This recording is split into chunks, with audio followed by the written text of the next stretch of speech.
Hey everybody, my name is Asia and welcome back to my channel. Today I am doing my wrap up for March, April, and May. So I'm doing this in a different style because it is for 3 months. I am going to be doing this inspired by Jen. Well, basically I'm stealing her idea, but I asked her first, okay? We're not plagiarizing around here. We are giving credit where credit is due. I think you're a thief. You do? Yeah. Yeah, I think you a bitch. How about that? And I asked her and she said it was okay, but I'm doing the reread, rewrite, burn tag with the books that I read in March, April, and May. But I actually didn't read anything in April. I talked about this in my June TBR, but April was just a month, okay? Which is why I stopped posting. I didn't read. I didn't do a lot. But I have all the books in here that I read in March and May that I'm going to be going over. But first, we're going to be talking about my stats. Let me scoot over so I can put in my stats, and I will be looking down just so I can read off of my computer. So I read 13 books in March. 5 of those books were by POC authors. I didn't reread any books, and only 3 of the books out of the 13 I owned. And I read 3,464 pages. There's a lot of threes. 13, 3 owned, 3,000 pages. Bro, what are you talking about, man? For genres, I read 1 classic, 2 fantasy, 1 magical realism, 6 romance, and 3 thrillers. A lot of these do cross genres, but that's just kind of what I put them as for their main genre. For format, 4 of those were mixed, which means I read them as an audiobook with either physical or an ebook. I read 7 just as audio, 2 just as ebooks, and 0 just physically. 10 of the books were adult books. 1 was middle grade, 1 was new adult, and 1 was young adult.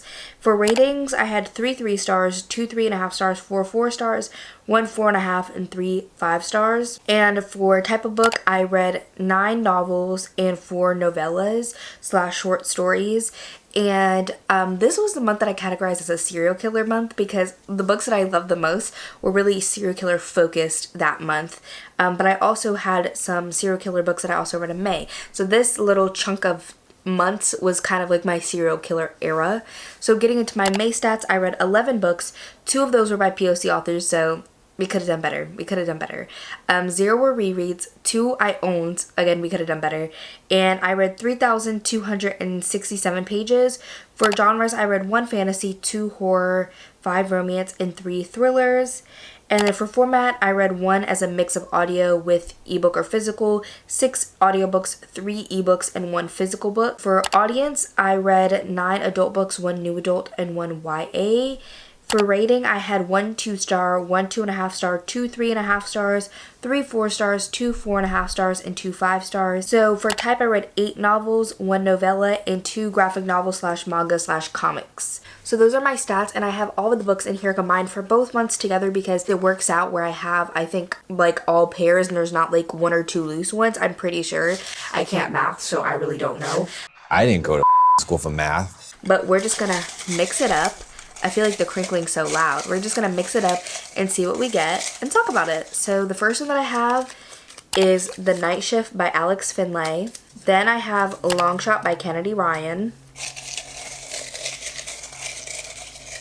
And the last one is Shoe by Alexandria House. I read Shoe and The Night Shift both in March, and then I read Long Shot as the first book that I read in May. So this is going to be controversial, I think. This is going to be controversial. Well, of course, Long Shot I'm going to reread because Long Shot is amazing. So in Long Shot, we follow our main character, Iris, and she is in a relationship in the beginning of the novel with a college basketball player who's very famous and he's about to join the NBA. So actually at the beginning when they're in college, they're in a different city for a game that's going to be like his last college game, and he's actually going to play against his rival. They have been rivals all throughout high school and everything because they're both really good basketball players. And his name is August.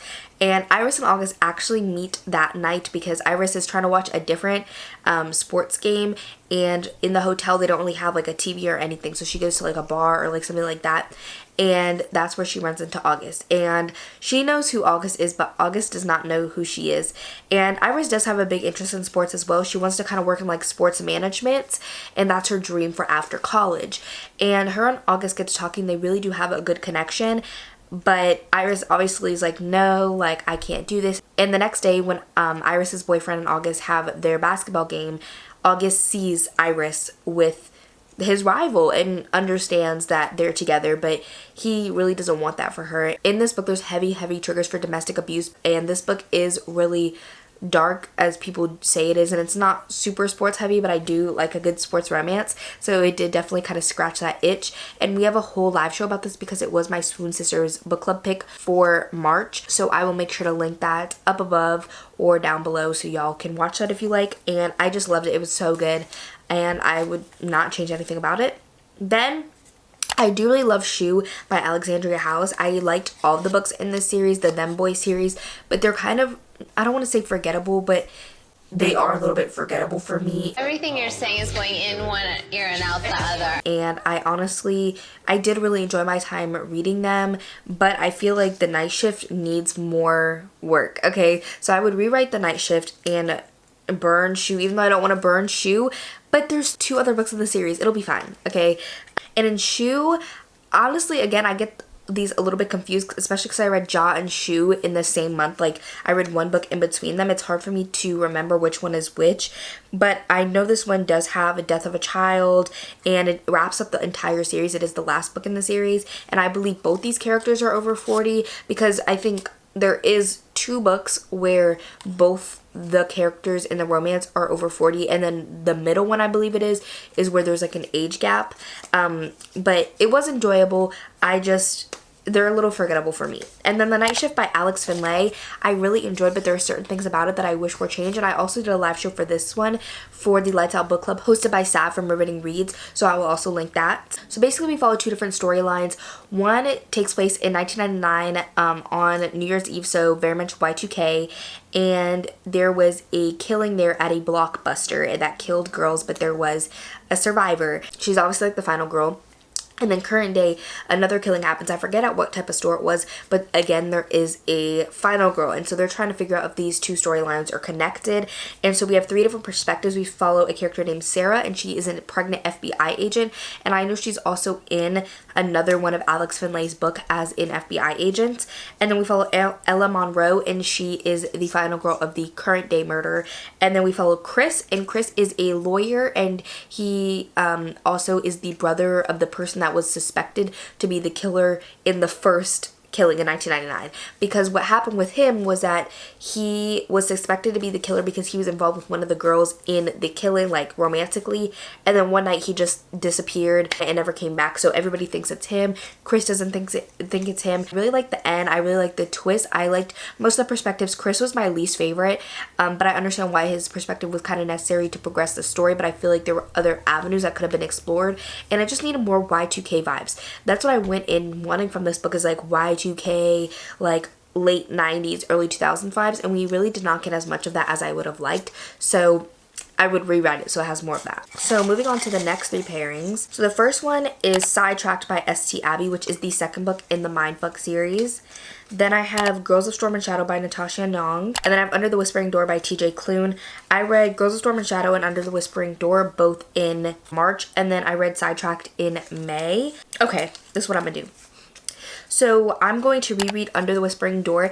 I've loved every TJ Klune book that I've read. I really do enjoy all of them, and this was the most highly rated out of all of these. I believe I gave this one 4.5 stars. The only issue that I had with it was that it was kind of giving similar vibes to The House in the Cerulean Sea. They are different. This one did make me tear up. I didn't sob, but it definitely made me tear up.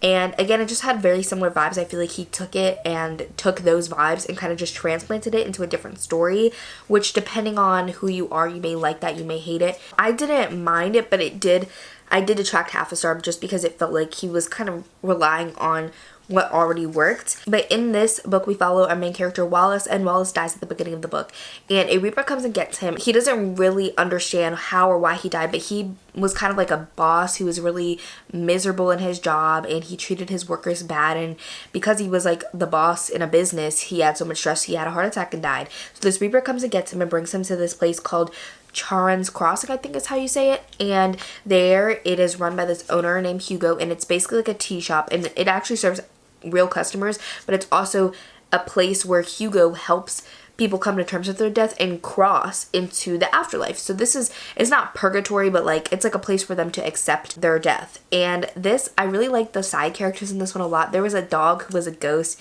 It was Hugo's dog, and he passed away, but he was a ghost, and he like lived with them. And then also Hugo's grandfather, I believe, was also there with him as a ghost. And then there was like the Reaper, and it was just really sweet and fun and heartwarming. It really dealt with grief and making you realize that your life is worth something and to do what you're passionate about, because you don't know how much time that you have left. So the message of this book was really different, but having like a person who kind of lives a boring mundane life going to like this different place, and there's like really like family bonding, emotional ties, and the other character in the romance makes them feel like their life is worth living again, is a big part of both books. But I did enjoy it a lot. Then for Sidetrack by St. Abby, this is the second book, and I read the first book in March, so I'll talk more about the series as a whole then. But in this book we follow Lana and Logan is an FBI agent, Lana is a serial killer, and Logan is on her case. But in this book, since it's the second one, Logan is not so much focused on Lana and her killings at this point, but he is focused on a different serial killer, and this serial killer knows about Lana and that Lana and Logan are in a relationship, but nobody knows that Lana's a serial killer. This other serial killer knows that Logan has a girlfriend, and he kind of targets her and targets Logan. And I would just rewrite this because I wish we focused more on Lana and her killings and less on like this other serial killer. But it was still good. I still enjoyed the romance. I still enjoyed the writing. I know some people say it's like Wattpad writing, but I like it. I'm sorry, not everybody fits in the bad bitch genre. It's a genre. Not everybody fits on the roster. Also, do y'all see this new Starbucks cup I got for my job? I got it for $6 because someone made it fall to the floor and there's like a little dent in it. So I feel kind of bougie. There's people that are dying. And the last one is Girls of Storm and Shadow by Natasha Young, which I would burn because I just didn't really like this one. I loved the first one, Girls of Paper and Fire, so much, and this one just felt like so actiony, so fantasy, in like the way that I don't like fantasy. I do enjoy fantasy, but I enjoy fantasy that's more character driven, and this one just kind of, it was that in the first book. It wasn't super like plot action heavy, but this one was, and I don't know if I'm going to continue with the last book, to be honest, because I just didn't enjoy this book as much. In the first book we follow our main character Lay, and she's taken from her family to be a concubine for the king of this land, and in this world there's like 3 different tiers. I forget what they're called, but the last one's Paper. That's why she joins like the Paper Girls, but those are humans, and there's like human, half demon, and then there's like full demons, which are like the royalty, like the king. And so he every year selects some human girls to become his concubines, and there is an LGBTQ romance with her and one of the other concubines whose name is Ren, and we follow them more throughout this book. But it's like more actiony, and I don't even remember really what happened in this book because it was just so like action, fighting, sword, stab. Huh? What? Oh. Okay. And like I like that to an extent, but I also need some like character development, character growth, and there just wasn't that. Moving on to the next one. I feel like I'm talking about these books a lot, but you know what, it's okay. So the next one I have is Stillhouse Lake by Rachel Caine. I read this in March. The Silent Patient by michaelides. I also read this in March. And Priest by Sierra Simone, which I also read in March.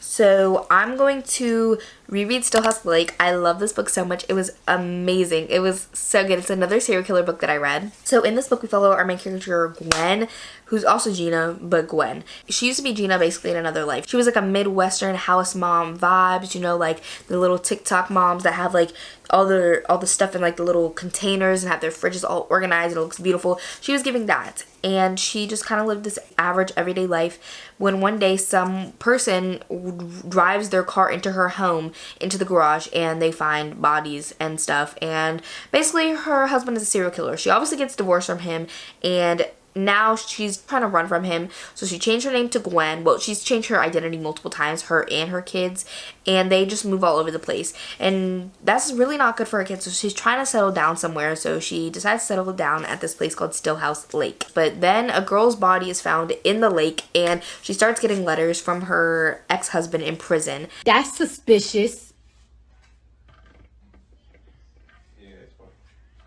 That's weird. I really liked Gina/Gwen a lot. I loved her relationship with her kids, and there is some other kind of like romancy stuff that happens in this book. I read this for the Buzzwordathon because I believe in March it was like location or place, and Stillhouse like is the name of the place in the book, so I counted it, and the end had me quaking. Okay, it was That was fucking scary. My heart's going pitter-patter, pitter-patter. I feel sick, like I could throw up. Look at my lips. Why would they be red like that? I just didn't see the end at all, and I loved how like fast-paced the end was, and it really just like went for it. I'm really excited to continue on in the series. Then Priest by Sierra Simone. We obviously follow this priest. His name is Tyler. He breaks his vows on the like dais of his church with Poppy. And we follow them and their relationship. And this was a buddy read that I had with Sarah from Sarah Shells, and I honestly could not tell you like anything else about this book besides that I did enjoy the messages in this book about religion and the religious exploration, but there just needed to be more of it. So I would rewrite it so there's more of that and less smut. This is honestly an issue that I've come into a lot lately, where I don't really have a problem with like a lot of smut in novellas, but in full-length novels or even like 250 plus pages, when there's like, when 60% of the book is smut, I just need more character development, character growth, more relationship activities to believe in the relationship. Like, I don't have a problem with a lot of smut, but I feel like lately the books that I've been reading with a lot of smut have been compromising on the plot and the themes and the character development and the relationship development, and the same thing happened in this book. So I would just rewrite it to make that better because I think the storyline is good. And The Silent Patient by michaelides I would burn. I was trying to do a reading vlog with this in it. I don't know if it will ever go out, but I thought it was okay. In this book we follow Theo, who's a criminal psychotherapist who is trying to really get into like the psyche and understand this woman whose name is Alicia, because one day she like shot her husband like 20,000 times. I don't know what the number is, and then she just went silent and mute, and she kind of got out of being in prison by like the insanity plea, and so he's trying to figure out like what happened, why did she do that, like what's going on. There's kind of multiple twists at the end, but it's kind of obvious that they're like the big twist is a twist, and I don't ever guess anything, so I don't know how other people didn't really guess it, but it's kind of obvious, and I just wish it was like faster paced. I feel like I wouldn't have as much time to like dwell on it and figure out what the twist was. If it was shorter, I feel like there's just a lot of time where we're just like sitting and talking about things and not really figuring things out. Would have been better as a short story, but I'm just gonna burn it. So the next one that I have is A Simple Wild by K.A. Tucker. This is the one I most recently read. I believe the Swim Sisters live show for this will be up before this video goes up, so I'll make sure to link that because this was our pick for May. Then I have The Hunting Wives by May Cobb, and I have Grimm by Stephanie Phillips, which was a comic book that I read. So The Simple Wild by K.A. Tucker I'm going to reread because I actually really did enjoy that book a lot. I did not expect to. It made me cry.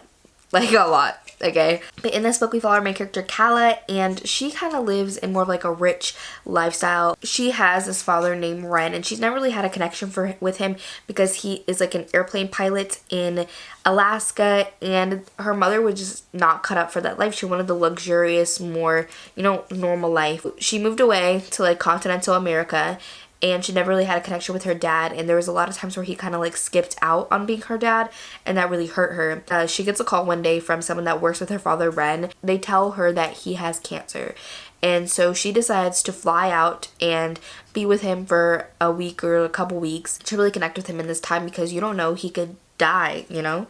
And in that time she meets this man named Jonah who also works with her father, and at first she does not like him. They end up striking a romance eventually, but it doesn't come into play until farther into the book, and I really did enjoy it, except some of the things that Jonah said. He was like, you shouldn't wear makeup and like stuff like that. I was like, okay, Mr. Patriarchy.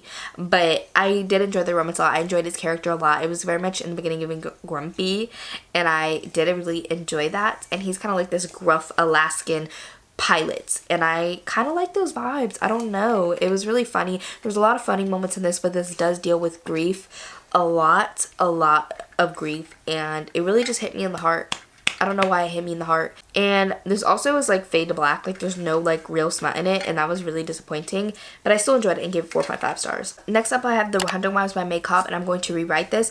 In this book, we follow our main character Sophie, and Sophie just moves to this smaller town in Texas from like a more fast-paced city lifestyle. She wants to get away and like live the more like simple life with her husband and child. And she kind of gets wrapped up in this group of wives who are kind of like, you know, like the popular wives, you know, like giving Big Little Lies. She becomes obsessed with the head of that group. Her name's Margot, and she slowly kind of wiggles her way into it, and they actually kind of participate in more like deviant activities like drinking, some cheating, some shooting. That's like most of the book for a while, and then there's kind of a mystery brought in with this girl who is found dead on Margot's property that they go to shoot on. And so the police are kind of looking into that. I enjoyed it. I gave it 4 stars. I think it's really good for the summer. The Texas heat. I think a lot of this book was like set up before the mystery. Like the mystery doesn't even come in till like 60% of the way through the book. And I would just honestly cut down on some of that exposition. I don't think it was as necessary. And then Grimm by Stephanie Phillips was a comic, and I would just burn it because it was good, but it was the first in a comic. And I don't normally read comics, like just comics, because they're so short. I normally read like graphic novels or like comic bind-ups, and it's about this lady who died, and she's now like a Grim Reaper, but she doesn't know how she died, and so she's trying to figure that out over the course of the comics.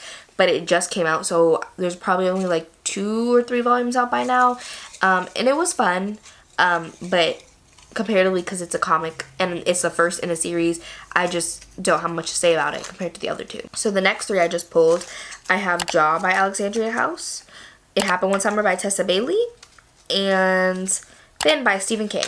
Okay, so It Happened One Summer by Tessa Bailey I'm going to reread because I really enjoyed that one. I feel like It Happened One Summer and The Simple Wild are kind of similar, with this more posh girl who lives a little bit more of an extravagant life coming to a different place that's more like rugged, and they have to work. They meet like a more gruff guy who doesn't really like that. Oh, one thing I forgot to say about The Simple Wild as well is that it does talk about indigenous culture and helping indigenous communities a lot, because that's a big part of Alaska, and I can't speak on that representation. I only found one review by an indigenous person, and they gave it 2.5 stars, and they said they would have liked if a main character was an indigenous person, but I feel like that's kind of dicey for white authors to do, just because they may not do it right. And I think for what she did do, she did a good job based off what I know. It didn't seem very harmful. It seemed like they were really respecting the culture. But I did link that review in my Goodreads review, and I'm going to talk about that more in the live show with Nicole. So if you want more on that, check that out. But back to It Happened One Summer. In this book, Fella Piper, compared to Calla in The Simple Wild, she's very much more like richy, posh, like never worked a day in her life. Calla, she's like more of like a normal person, just, you know, has some luxury in her life. Piper, like, is ridiculous.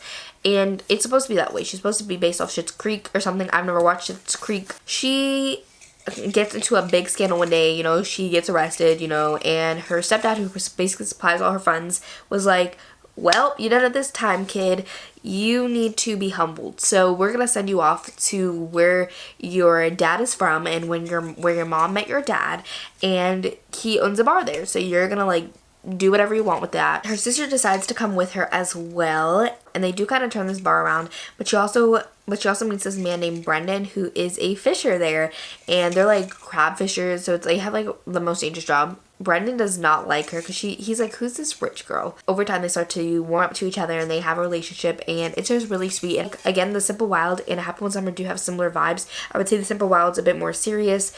It Happened One Summer definitely has good smut, but I really enjoy both of them. Then Jaw by Alexandria House I'm going to rewrite because, as I said, I do really enjoy these. I know this one was the middle one, and as I said, I think this one is the one with the age gap, but I'm not 100% sure. And I know that both the characters in this were bigger bodied, and I did enjoy that, but this one has a big focus on cheating, and I don't really have a problem with the cheating in books like romances, depending on how it's done.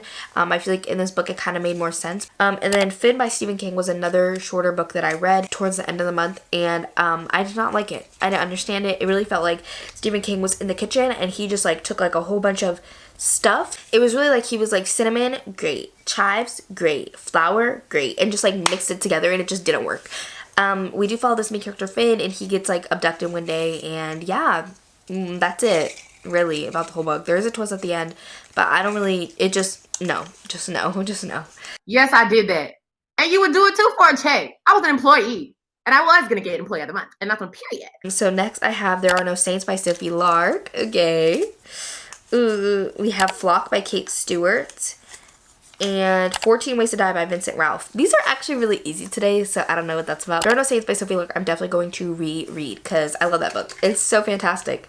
There Are No Saints, we follow our main character Mara, and she is a struggling artist in like the San Francisco Bay Area, and she catches the eye of this more rich famous artist named Cole. She doesn't really know what Cole looks like or anything like that, but Cole kind of takes notice of her one day at this event, and Cole has this rival whose name is Alistair, and they're both rival artists, but they're also rival serial killers. They both know each other are serial killers, and they can like pick out each other's killings, but they really don't like each other. So Cole kind of thinks that people are like really mundane and gets bored of humans and doesn't really like them. Like Mara doesn't catch Cole's eye in the sense like he's like, oh my god, she's so pretty. He's just like, oh, like, who is this? Like, she did, like, this interesting thing at a party that he was like, okay.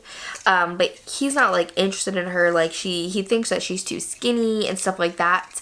But Alistair kind of takes notice of this. Cole, one day, makes fun of Alistair and says, like, his work in, like, serial killing and art, he's just too abrupt. He doesn't think things through, and he's very impulsive, and it shows in that he's messy. And Alistair doesn't like this. So he takes Mara and basically ties her up, slits her wrists, and leaves her in this forest that like is Cole's property, I guess, or like he has a property near it and he's there a lot.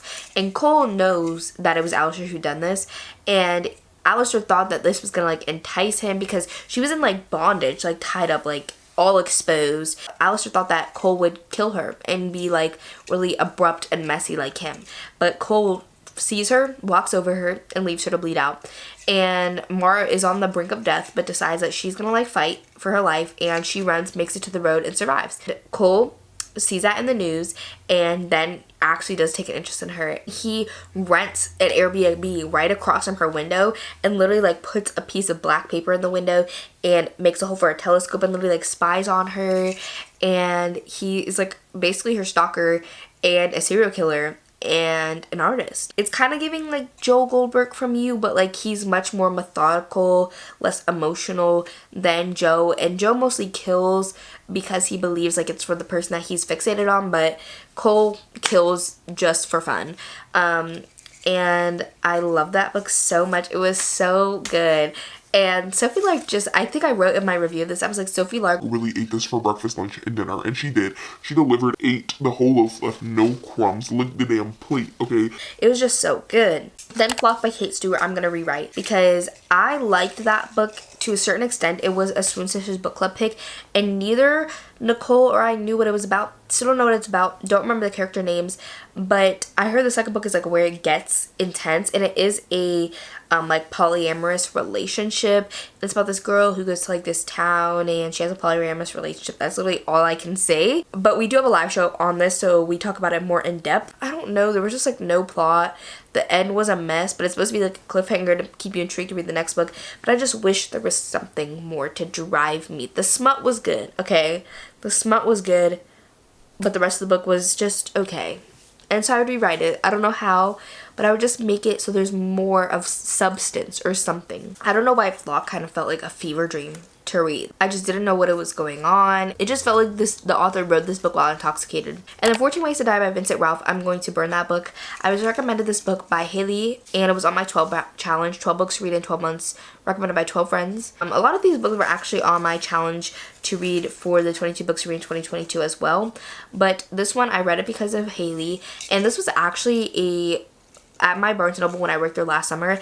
It was a Barnes & Noble book club pick for the cafe, so with any cafe purchase it was $5, and I read it, but I just wasn't interested in it. I understand now why. And in this book, I don't remember the main character's name, but I think it's Jess actually. Jess's mother is killed by this serial killer called the Magpie Murderer or something, or they're called like Magpie Murders, and they never find him, and she's killed like literally like 2 feet away from her home. And she kind of starts with this reality TV show to gain a following to try and help figure out who the killer was. And that's it. And I don't know, I just really didn't like the writing in this. I didn't really like the characters in this. The mystery was just I didn't really care. The reality show aspect I understand, like, you know, they're trying to be modern, trying to be hip, but I feel like it aged itself in a way that like in 10 years it's not going to be good. It's not timeless.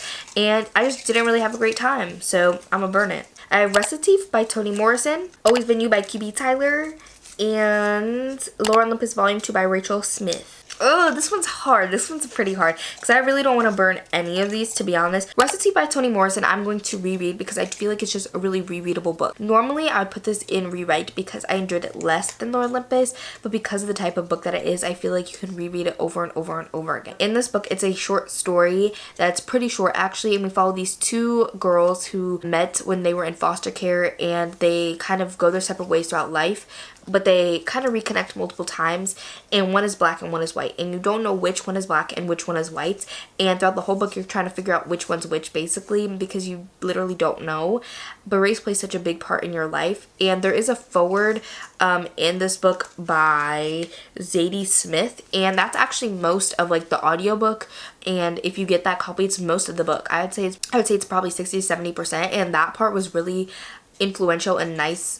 That part really was helpful, and it is first in the book, so I think I would like to reread it having read the story to get the forward after I read the story and like reread. I don't know, I feel like you could just reread this over and over because there's just so much to unpack, and I just really enjoyed it.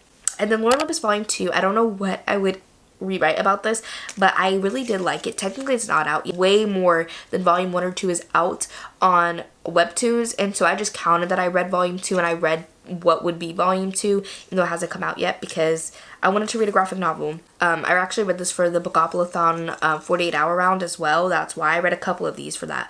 And so Lore Olympus in general is basically a Hades and Persephone retelling that's like modern day. Like Olympus is very modern, and there's like all of the Greek gods in it. Persephone ends up in Hades' car one day, and that's how they basically meet. This is very slow burn romance.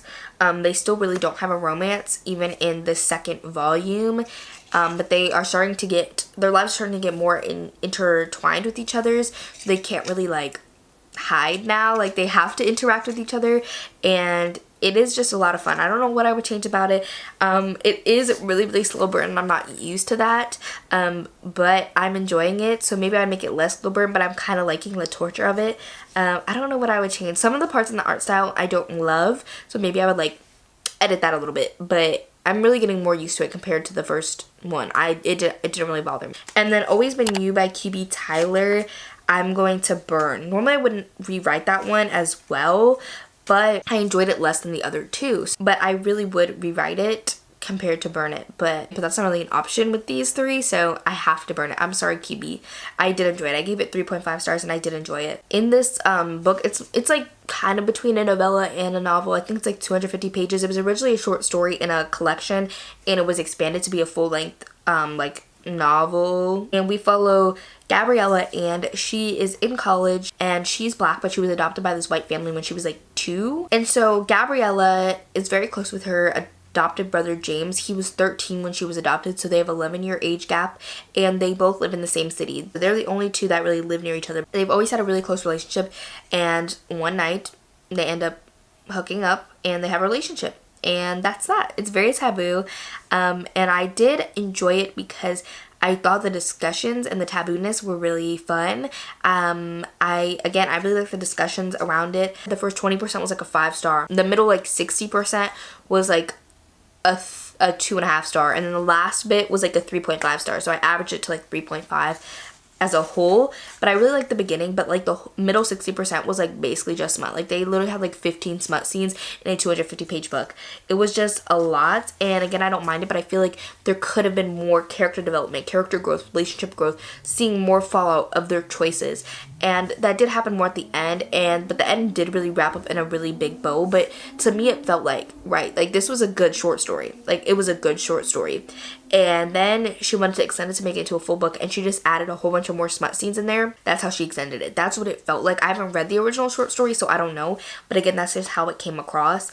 But I do really want to read more QB Tyler. I really want to read Bittersweet Surrender, I think is the first one, and Forget Me Not, I think is the title of the other book that I really want to read as well, because they seem less age gappy. I feel like I've been just getting over age gap lately, so we'll see. I just didn't know which to start with, but I found Oh Hey It's McKay, and she had a guide to QB Tyler, and this one was her favorite, so that's why I picked it up.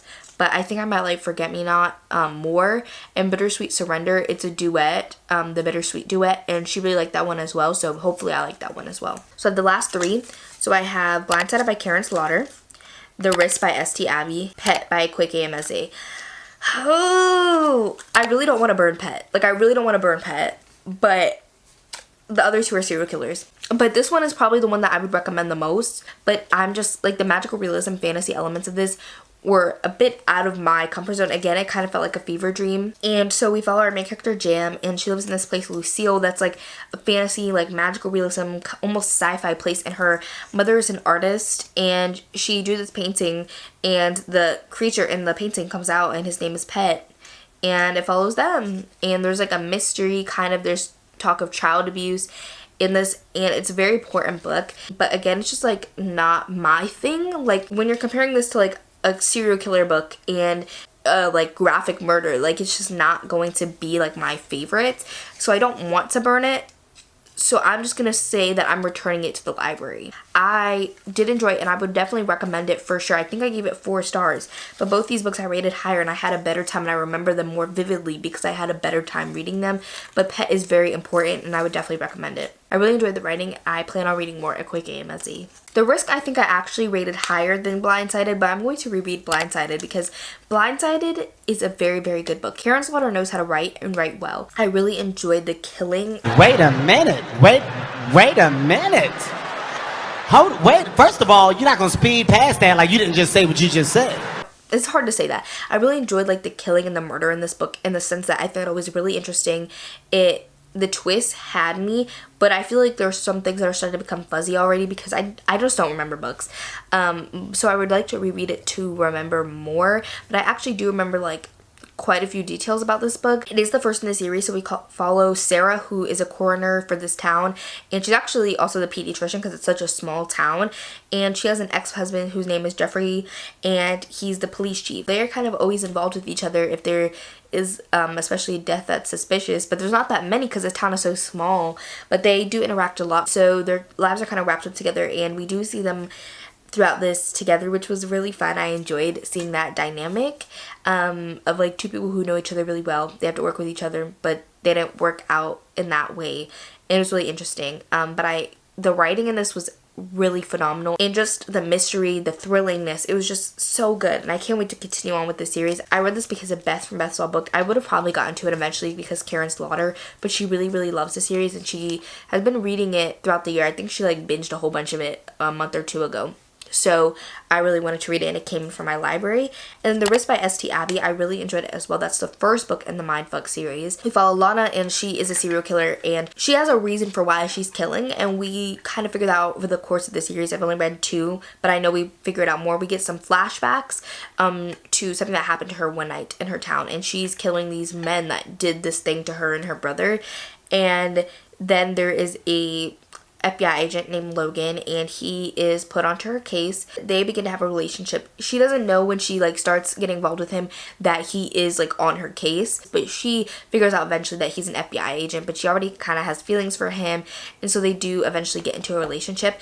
And I did really enjoy this one a lot, but again, like compared to Blindsided, which I don't know why I give it 4.5 stars, it just didn't feel like 5-star Pretty Girls to me, but Pretty Girls is like a different level to me.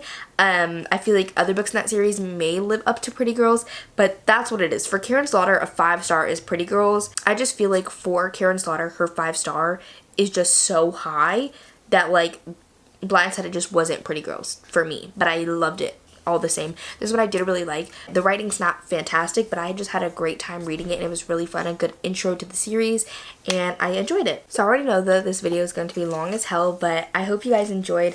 There was just a lot of books that I needed to talk about, so I wanted to do it in a different format. I was going to either do this one or ranking. This one I could have done a lot quicker, but I'm trying to remember more about my books and be able to have more discussions about what actually occurred in them and more about the plots, because I feel like I get really fuzzy and I don't really talk about what the books are about, so I'm aiming to talk about my books in more depth. So that's why this one took a little bit longer, because it's like practice for my other wrap-ups.